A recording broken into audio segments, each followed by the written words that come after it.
Hello and welcome back, Lego Blocks for All here. So today we have the Cleetus McFarland's El Camino, the Mullet. This is an MOC build made by Boostin' Blocks.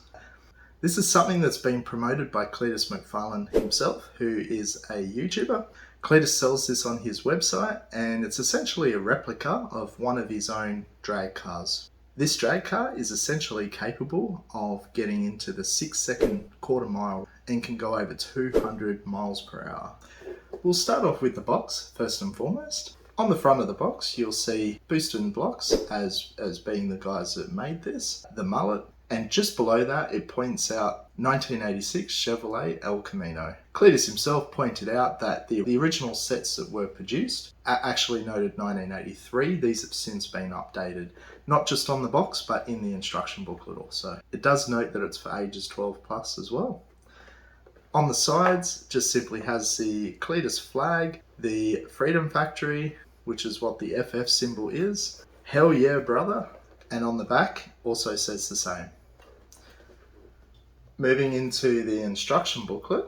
One of the overall best things about this set is the booklet. It's a full color booklet. It has a lot of attention to detail. I mean, just look at the front of the booklet. It's not a hardcover, but it is a cardboard finish. Quite nice. Got the Cleetus flag on the inside of it. The rear of the booklet, also the Cleetus flag, and now opening up the booklet itself, it has the Mullet 1986 Chevrolet El Camino. Again, this here was fixed up. It was originally stating 1983. Moving into this is quite detailed. I just need to tilt it for the lights a little bit. There we go. So that's it. Full color photo.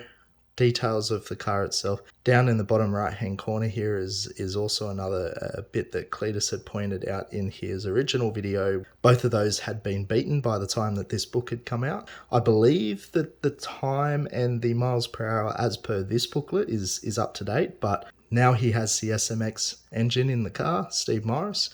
I reckon it won't be long before he beats that record, that the time gets lower again and makes this book a part of history, but won't be up to date. Nonetheless, moving on. This is a lot of what the instructions look like throughout the booklet. So you'll see 1, 2, 3, 4, 5, 6, 7, 8. A few things to point out here. So overall, there's 216 steps in the booklet. I feel there doesn't need to be that many steps. I mean, perfect example, if we fast forward up here towards the end of the booklet, you'll see there's different steps for each tire on the car. You don't really need that. You know, there's 2.5 pages worth of putting the tires on the car, so there's a lot of steps in there that I don't think are really fully necessary, but look, you know, that's okay. There's a few steps within the booklet that I think could be perhaps printed or designed a little bit better. So this one here, single piece in the step, and then it's the actual diagram of it's covered over by the enlarged overall shot of what these steps are going to work towards. So, you know, it could look a bit better than it does, but this is not an official Lego release. I think overall the detail's great. Sure, there's some little nitpicks in there, but I think it's pretty good. I'm happy with it. It does kind of remind me of what instructions look like on Lego models, you know, around 10 years ago. I don't think they've put anywhere in this booklet the total number of pieces that the set has, but I will take you to the back of the booklet because they have put in a parts list. There's a diagram, there's the black pieces from the parts list if you're interested. There's additional parts list details. There's further. And then of course there's some at the end as well. I counted all the pieces up and I got 417 pieces in total. The model comes with 3 stickers. 2 of them are Motion Raceworks and the third one is a Cleetus sticker. The Motion Raceworks stickers go on either side of the tray at the rear of the car.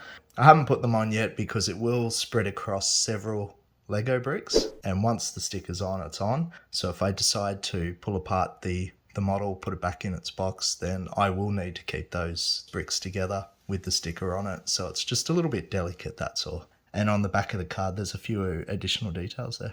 Even includes the definition of MOC, which is nice for those that aren't aware that MOC stands for my own creation. Alright guys, so coming back to the car itself now, here it is.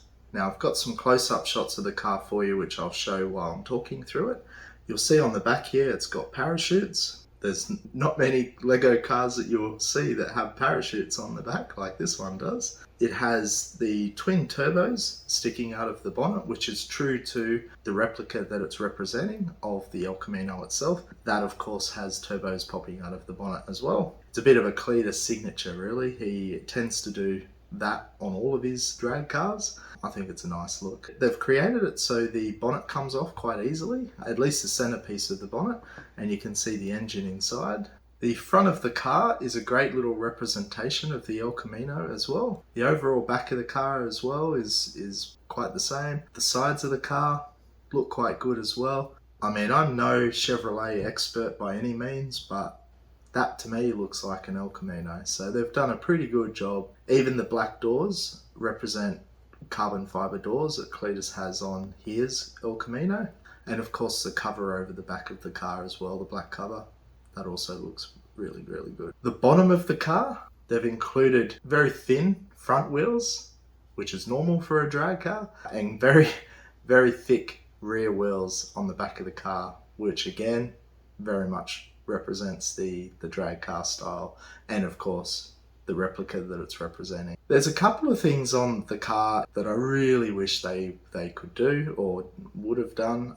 One is I wish the doors open. Be a nice little touch. For this size of set, being an 8-stud across set, very similar to the Speed Champion range that's out. They don't have doors that open either, so I suppose it's a bit unrealistic of me to go for that, but I just feel because the doors stand out so much, it would be a nice little touch to be able to have them open. That's only a minor thing overall. Probably the thing I don't like the most about this particular model is the window, or the lack thereof.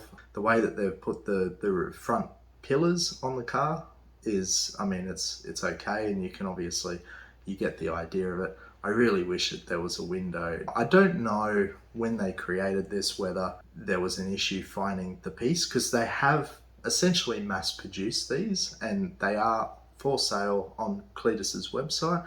I believe they're around 120 US dollars each, so they are quite expensive. I will add though that the set does include genuine Lego. Every piece within this set is genuine Lego, but must be reinforced that it is not an official Lego released product.